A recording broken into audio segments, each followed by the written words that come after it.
todos.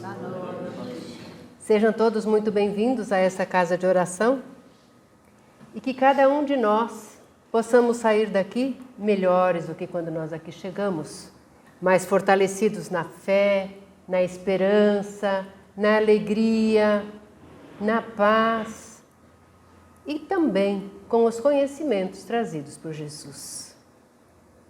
Eu sou Inês, faço parte da USE Regional Santo Amaro, mas também colaboro no Centro Espírita Irmãos da Nova Era, que fica em Santo Amaro, e também no Centro Espírita Zilda Gama, que fica no Morumbi, na Superquadra do Morumbi. Mas a gente aceita convites e aí agradecemos a generosidade da nossa amiga que nos convidou para estarmos aqui na noite de hoje. E nós então escolhemos para falar sobre o tema vigilância. Esse tema, ele está nesse livro, no capítulo 22, esse livro é Estudando o Evangelho, o autor é Martins Peralva. Então a gente tomou por base o texto deste livro, mas aí fomos endossando com outras passagens, outros ensinamentos. Aí nós pedimos para Luzia para ler para nós essa lição de Emmanuel. E agora? Emmanuel nos chama a atenção para que nós não deixemos para depois aquele bem que nós podemos fazer agora, né? Esta então é a chamada, né? Mas o Emmanuel, ele diz assim, não deixa para depois, faz agora o que deve ser feito. Mas ele ainda chama mais a atenção. Ele nos diz assim, faça agora. Esse é o momento decisivo para você fazer o bem. Então nós temos que ter isto por base. Todos os momentos são momentos oportunos para nós fazermos o bem. E o Emmanuel, aí na lição que foi lida, ele nos apresenta várias situações, vários momentos em que nós não devemos deixar para depois, né? Porque depois pode ser tarde demais, ou pode ser mais difícil. Então, e agora? Este é o momento para fazer o bem. Este é o convite da noite de hoje. Mas para nós não perdermos a ocasião de fazer o bem, nós precisamos estar atentos. E nós precisamos vigiar os nossos pensamentos, vigiar as nossas atitudes, vigiar as nossas companhias. Nós não devemos vigiar o outro, nós temos que vigiar a nós mesmos, né? Então é prestar atenção naquilo que nós estamos fazendo, o que está acontecendo ao nosso redor. Então vigilância é ficar atento às coisas que acontecem ao nosso redor, para não cairmos em tentação, que Jesus já nos ensinou, vigiai e orai, para não cairmos em tentação. E Jesus ainda nos chama mais atenção, não é só vigiar. Além de vigiar, nós precisamos orar. E quando nós oramos, nós elevamos os nossos pensamentos a Deus, fazemos essa ligação com a equipe espiritual superior, que vai então nos proteger, nos auxiliar, para realmente fazermos o bem. O Martins Peralva, nesse livro aqui, né, no capítulo 22, ele começa dizendo assim, as condições em que despertaremos na espiritualidade após a morte corporal dependem efetivamente do nosso estado evolutivo. Vejam, então nós estamos aqui vivendo, mas nós estamos já nos preparando para aquele momento do desprendimento do corpo material. Quando nós vamos, então, deixar a matéria e sermos apenas espíritos, né? E nesse momento, esse despertar nesse mundo espiritual, ele vai depender do nosso estágio evolutivo. À medida que nós vamos compreendendo, conhecendo o mundo espiritual, nós despertamos do lado de lá com mais tranquilidade. Quando nós estamos aí com a consciência tranquila de termos feito todo o bem que nós podíamos ter feito, o nosso despertar vai ser sereno, vai ser tranquilo. E nós vamos continuar a nossa trajetória evolutiva no mundo espiritual. Quem aqui tem medo de morrer? Ninguém? Mas que gente evoluída! Mas que gente evoluída! Eu tenho medo de morrer. Medo por quê? Porque faz parte do nosso instinto de conservação. Deus nos dotou com o instinto de conservação. Quanto mais tempo o seu espírito estiver na matéria, mais oportunidades a gente tem para fazer o bem, para o aprendizado e para a evolução. Então, isso faz com que a gente diga assim, não, morrer agora ainda não, está muito cedo, né? Mas, se vocês não sabiam, desculpa informá-los, é o nosso fim. Todos nós vamos morrer um dia. Quer a gente queira, quer não. Uns vão mais cedo, outros vão mais tarde. Isso aí vai depender do planejamento reencarnatório de cada um. Mas para quê, por quê e para que nós queremos ficar mais tempo na matéria? Para que o nosso espírito tenha mais tempo de aprendizado, de reajuste com as mazelas praticadas, às vezes nessa vida mesmo. Então a gente vai tendo oportunidade de fazer os acertos que nós não fizemos, né? E às vezes são coisas que nós trazemos ainda de outras existências. O Espiritismo vem nos provar isso, que nós somos seres imortais. E dentro dessa imortalidade, às vezes a gente acerta e às vezes a gente erra. E quanto mais tempo nós tivermos na matéria, mais condições, mais chances nós temos de aprendizado e evolução. Tem um livro chamado Eustáquio, 15 séculos de uma trajetória. Alguém já leu esse livro? É muito interessante a história de um general que ele levou 15 séculos de reencarnações, uma após a outra, para refazer os débitos lá da primeira encarnação dele. Você sabe o que são 15 séculos? São 1.500 anos. 1.500 anos de aprendizado. E em que reencarnação que ele evoluiu mais? Aí eu me orgulho. Foi quando ele veio como mulher. Quando ele veio como mulher, ele teve chance da maternidade daqueles seres com que ele tinha prejudicado. E como mulher, ele teve chance de amar muito mais. Mas os homens que estão aqui não precisam ficar preocupados. Porque talvez, se não reencarnaram ainda como mulher, ainda vão reencarnar, viu?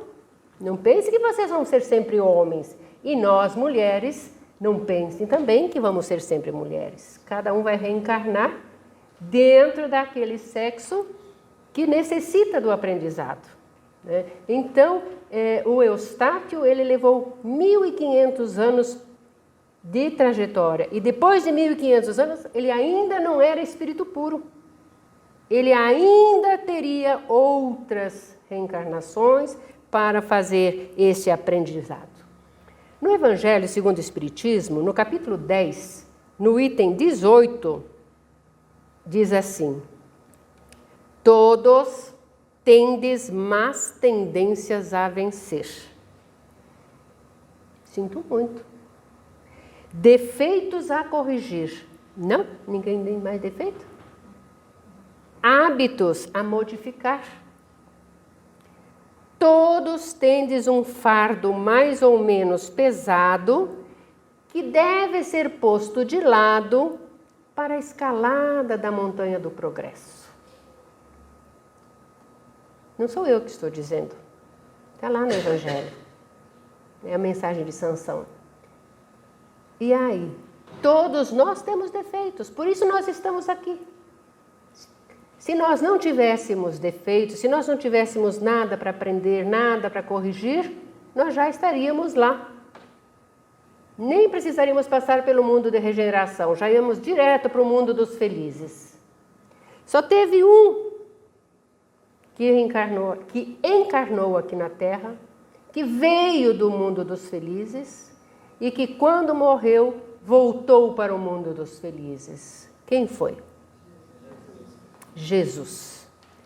Somente Jesus não tinha defeitos, não tinha erros a corrigir, não tinha mazelas. Ele já era um espírito perfeito quando ele encarnou na Terra. E quando ele desencarnou, ele foi direto para o mundo dos felizes, que é lá a sua morada. E esse mundo dos felizes, também nós um dia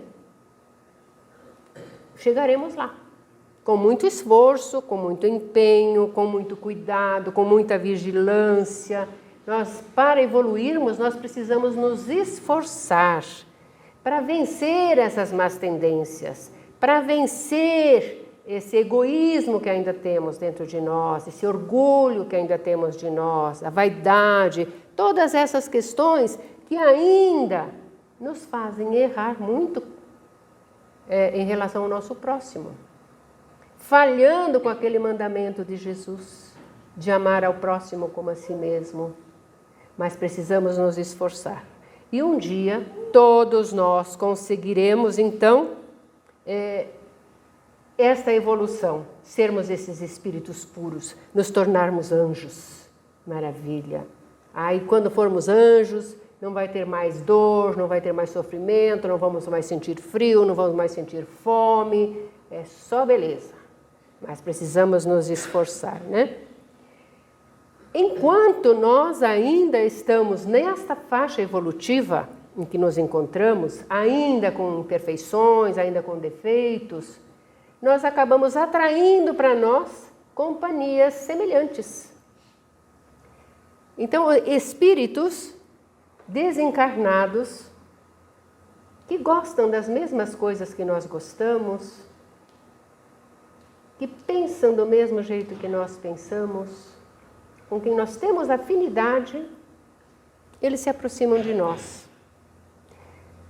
O Kardec já disse, quando ele perguntou para o Espírito da Verdade, né?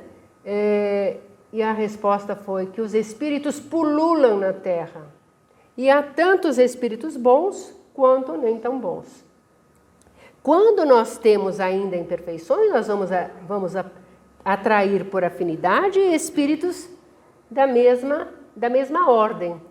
Mas quando nós vamos já deixando de lado aquelas imperfeições, esses espíritos que nos acompanham, que normalmente nós chamamos de obsessores, eles têm duas opções.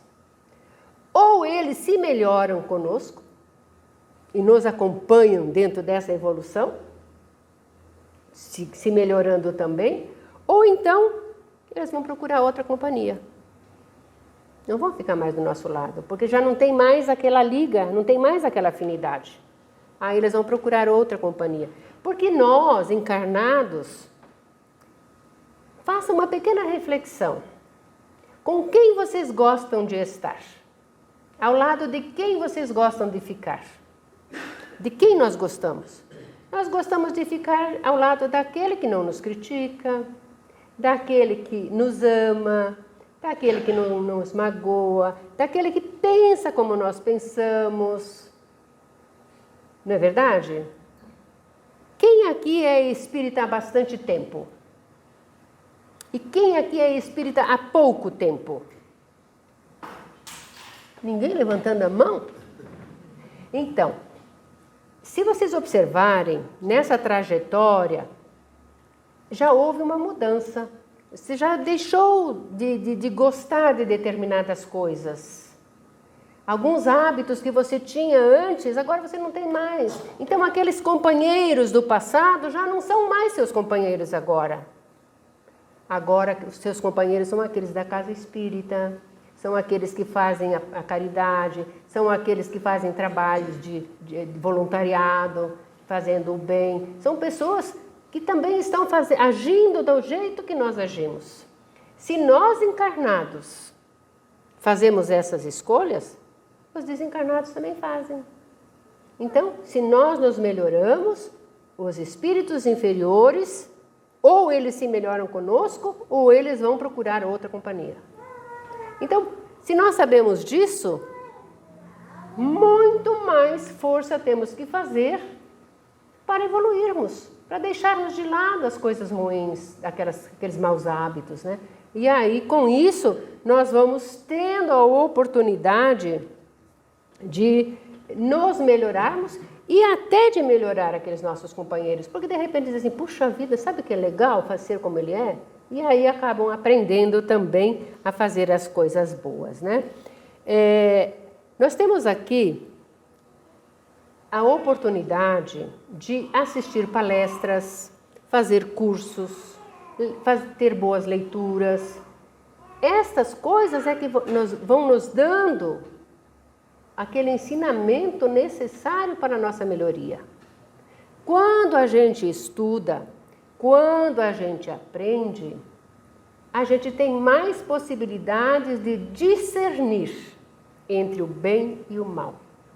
Só quem tem conhecimento tem essa facilidade de discernir, de fazer as escolhas certas, as melhores escolhas para fazer o bem. E dentro de tudo isso entra a questão da vigilância. Se eu vigio, se eu presto atenção, se eu cuido, eu tenho essa possibilidade, então, de melhorar. Nós temos no livro Libertação, no capítulo 6, tem um episódio em que um espírito desencarnado, no desprendimento do sono, ele se aproxima de uma encarnada que estava dormindo.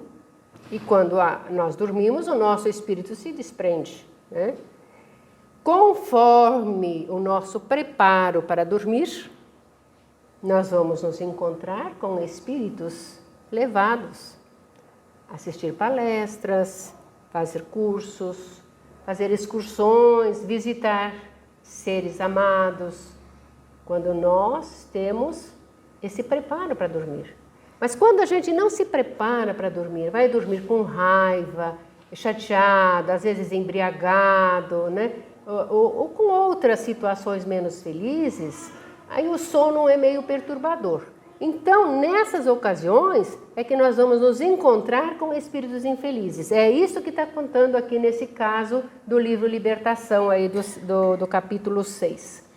Então, essa moça, Marina, ela fazia parte de uma equipe que estavam tentando desestabilizar um outro grupo de pessoas. A Marina era casada. O foco era o marido dela, o João. Eles queriam que o João fosse aquela criatura que envolvesse na fábrica outras criaturas para fazer o mal. Então, esse espírito obsessor chegou para a Marina e dizia assim, olha Marina, estou percebendo que você está meio desatenta, você não está fazendo o que a gente quer, o que está acontecendo com você? Isso no desprendimento do sono. Aí a Marina diz assim, é que o João agora está frequentando uma casa espírita, está fazendo orações. Para! Ela diz, não continue falando. Oração não, isso vai tornar ele muito dócil. E aí, se ele ficar dócil, como é que nós vamos conseguir as pessoas que nós queremos para nos vingar? Você sabe muito bem quanto nós sofremos por culpa deles. Então agora nós temos que nos vingar. Então esse espírito obsessor estava usando da Marina para influenciar o marido, que iria influenciar outras pessoas lá na fábrica. E aí esse espírito obsessor diz para Marina assim, volte para o corpo agora e amanhã espezinhe o seu marido, critique-o, dê-lhe tarefas, não permita, não deixe, crie obstáculos para ele não ir à casa espírita, para ele não fazer oração, para ele não se melhorar. Isso tudo durante o sono. O que será que aconteceu na manhã seguinte quando a Marina acordou? Deve ter acordado mal-humorada, deve ter acordado criticando João, fazendo várias outras situações aí, para que o João se sentisse incomodado para não buscar essa evolução. Isso tudo por falta de vigilância da Marina. João precisava ser muito forte para não cair em tentação. E as tentações existem. Quem é casado aqui sabe, né? Quantas vezes existem esses atritos para dificultar a vida do casal, para dificultar a vida dos amigos do casal.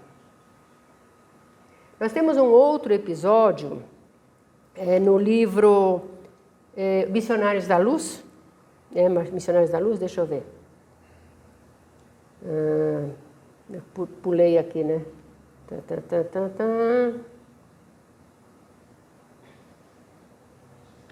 Mais um pouquinho aqui. No capítulo 11 do livro Missionários da Luz. Exatamente. Então, ali, nesse capítulo, a história da Esther. A Esther era viúva de Isidoro. Ela achava que o Isidoro tinha sido assassinado, mas, na verdade, o Isidoro ele se suicidou. Mas quem quiser saber a história direitinho, procure lá no livro Missionários da Luz, né? E aí veja esse capítulo, e vai ter o capítulo 11, né? E vai ter a informação melhor. O que acontece na casa de Esther? Esther vivia com 3 filhos. O filho dela, mais novo, de 7 anos, havia desencarnado com pneumonia. Na casa de Esther não havia muita vigilância, não faziam preces, era meio tumultuado. Quando André Luiz chega na casa de Esther, ele verifica que ali havia muitos espíritos circulando por ali. Junto com Esther, tinha um casal de idosos. André Luiz não conta se esses idosos eram os pais dela, se eram avós, se eram sogros, o que era, não conta. Ele só diz que eram 2 idosos. Esses idosos era a hora da refeição. Esses idosos começaram a reclamar da vida. Choramingar, como é ruim ficar velho, né? Aquela choramingar. Começaram a reclamar da vida. E o que o André Luiz percebeu? Na mesa em que estavam os 2 idosos reclamando da vida, mais a Esther e mais os 3 filhos, além deles havia 6 entidades espirituais. Fazendo o quê?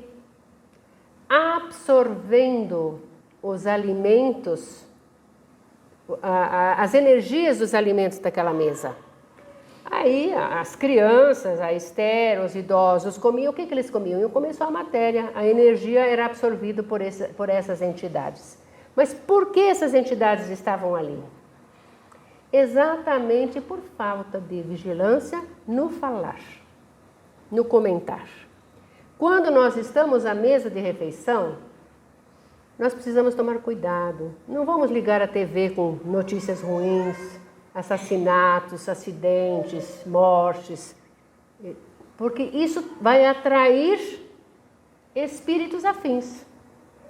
Como é que nós temos que agir na hora da refeição?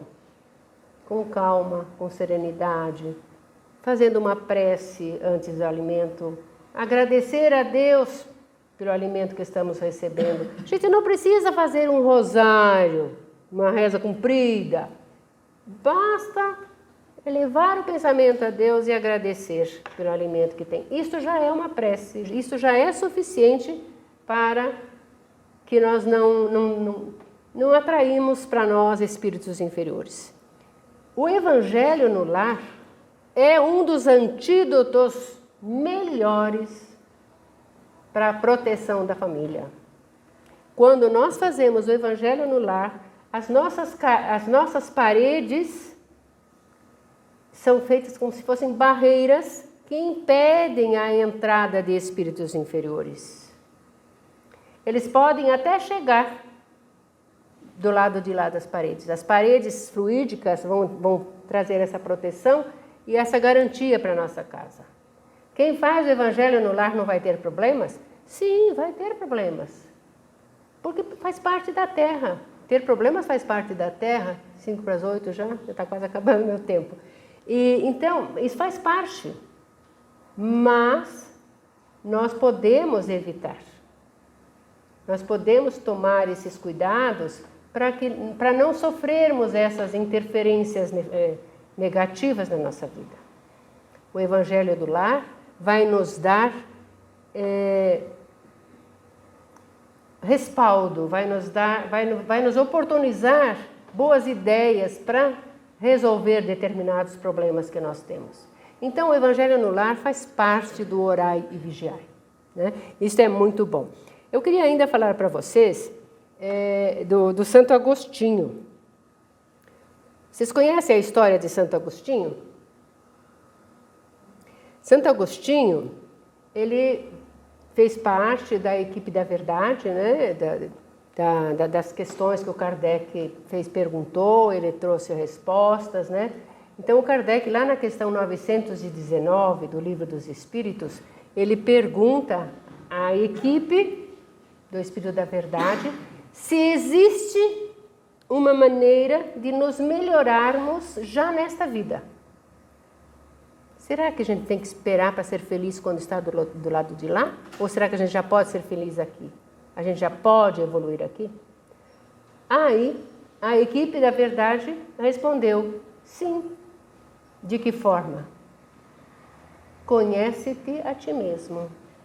Então, se a gente se conhece, se a gente se analisa, se a gente sabe as imperfeições da gente, nós temos possibilidade de corrigir. E o que eu falo de Santo Agostinho?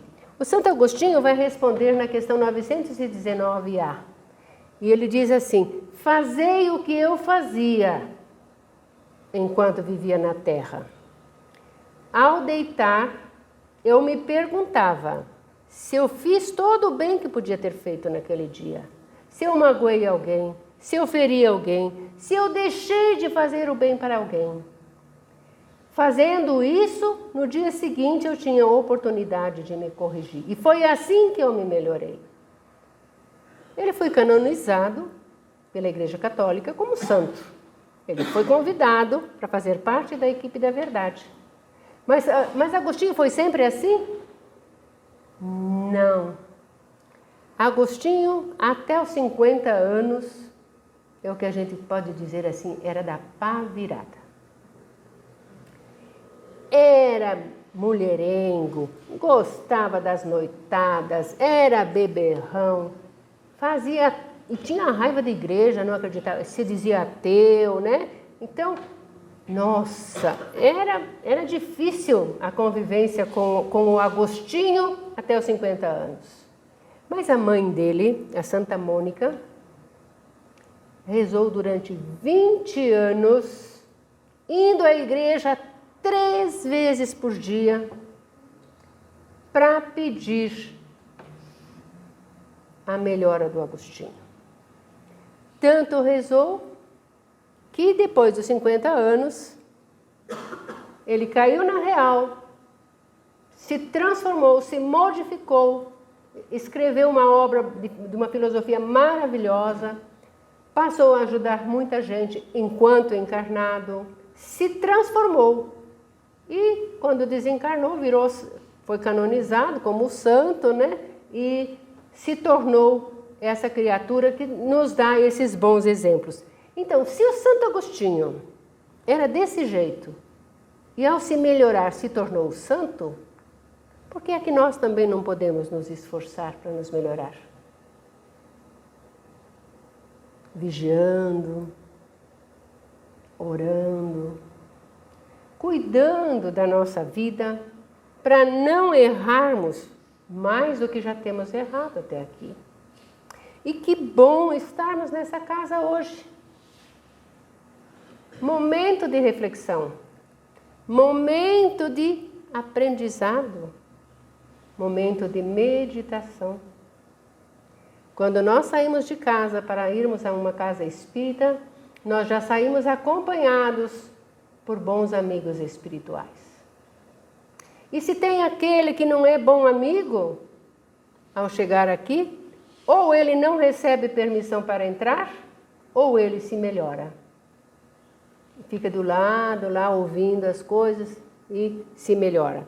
Se nós sairmos daqui e do lado de fora do portão voltarmos já a pensar coisas ruins, aqueles nossos companheiros infelizes se juntam a nós e nos acompanham até em casa outra vez. Então, levemos para a nossa casa o bom pensamento. Vigiemos, cuidemos para não cairmos em tentação. Para nós já estamos finalizando aqui, eu vou dar uma enxugada aqui. Tá. Na questão 459 do Livro dos Espíritos, Kardec perguntou à equipe do Espírito da Verdade: influem os espíritos em nossos pensamentos e em nossos atos? E a resposta foi: muito mais do que imaginais. Influem a tal ponto que de ordinário são eles que vos dirigem. Então, vigiemos, tomemos cuidado, cuidemos da saúde do corpo e a harmonia do espírito. Santifiquemos os olhos diante do mal.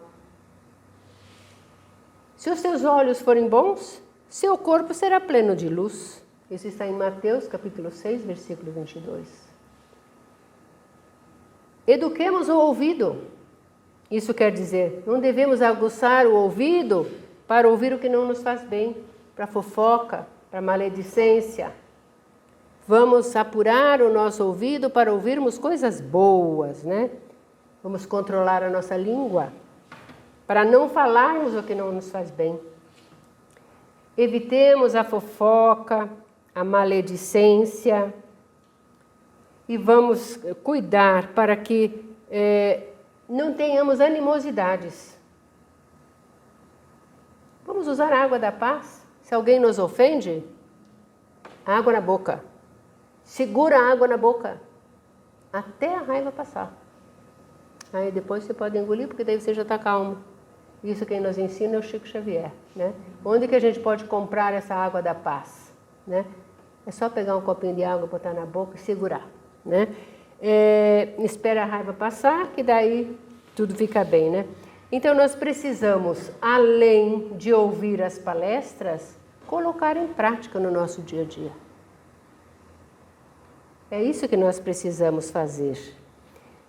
Precisamos então deixar esse recado. Sejamos vigilantes, vivendo no bem, aprendendo e servindo, amando e perdoando, para que o nosso adormecer seja suave e o nosso despertar seja sublime. Muita paz a todos, que Jesus continue nos abençoando, nos fortalecendo e que nós cuidemos para não cairmos em tentação. Boa noite. Devolvo a palavra aí.